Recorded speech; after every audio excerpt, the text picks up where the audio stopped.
You know, I was wondering something, right? Did Olberic actually have any unbending blade in his move in the original game? So I check in, apparently he doesn't have any. So the unbending blade, the name of the sword of the game inside COTC, apparently is a localization team probably got what they mean.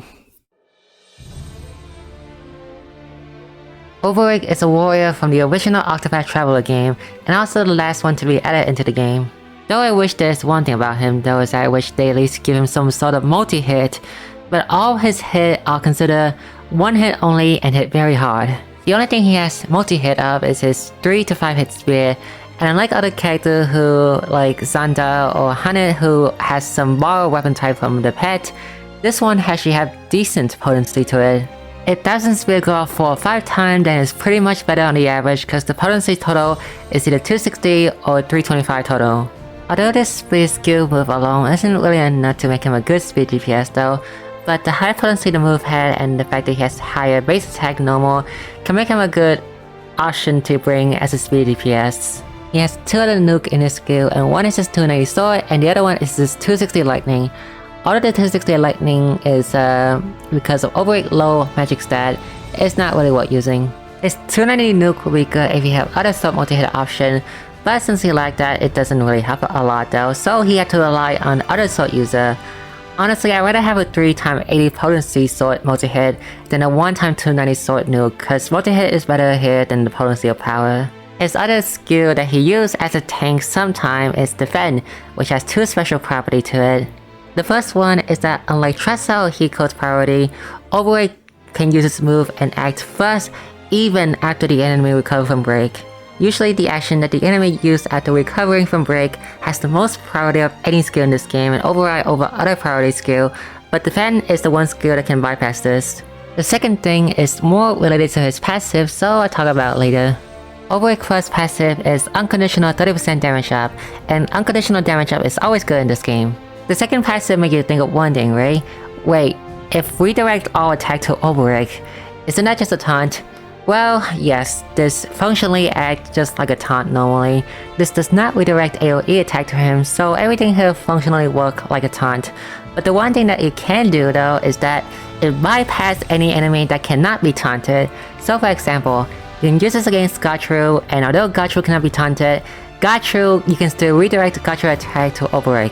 Although the one bad thing about this passive though is that it requires you to boost max the user skill, which means that Olberic cannot really multitask his job as both a DPS and a tank.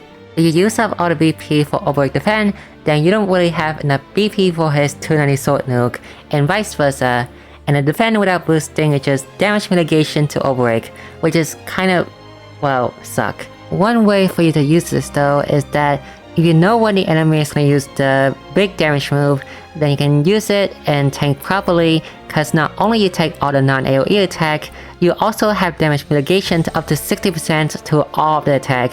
So you can use him as a DPS, and when you see the enemy has like some big attack coming up, then switch Olberic to defend mode and defend your team with it.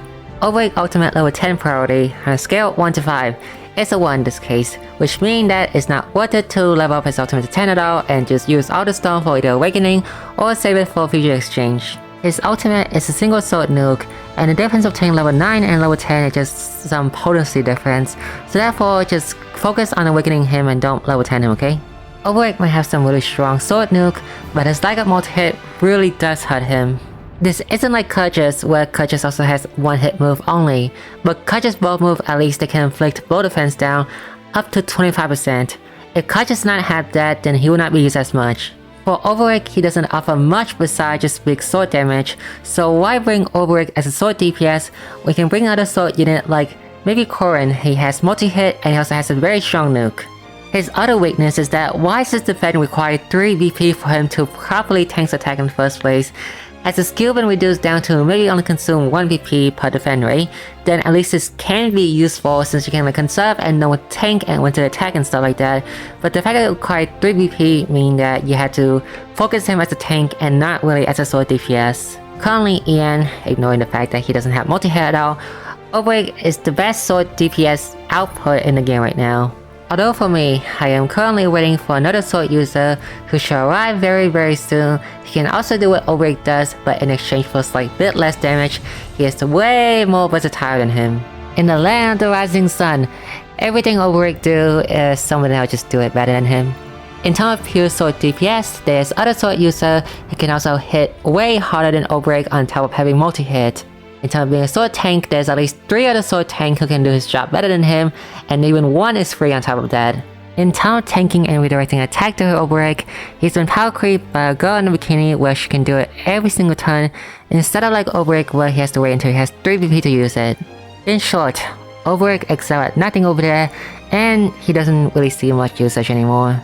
Here is a comparison between Olberic and Corrin. Olberic 290 power nuke here might look fancy when combined with his high base attack and his unconditional 30% damage up, but do remember that Corrin also has a 290 base nuke, and not only that, it has a 1.2 multiplier bonus, so Corrin can go up to 600 potency when boosting max, while Olberic can only go up to 500. But because Corrin has a lower base attack and he did not have unconditional 30% damage up, his damage, despite that his potency of his nuke might be higher, his nuke is still not gonna hit as hard as Olberic is. But in exchange for the lack of damage, Corrin do have a 4-hit multi-sword that he can use as his multi-hit option, so despite the fact that his damage output might not be as high as Olberic, I don't mind exchanging a bit of that for multi-hit, so in this case, I think Corrin is the better sword DPS here. So, in conclusion, Olberic is rat advertisement. Was Olberic an underwhelming experience for you? Maybe his multi-hit wasn't as good as you expected it to be. Perhaps you want someone that can still hit as hard as Olberic while still have some multi-hit option, right?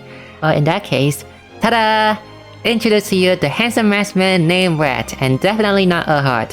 He will fix everything that you find dissatisfying about Olberic. And plus, who need defending anyway when you can just break the enemy before they attack you. He has a 5-hit sword, a 3-hit sword AoE, a 3-hit random win, and...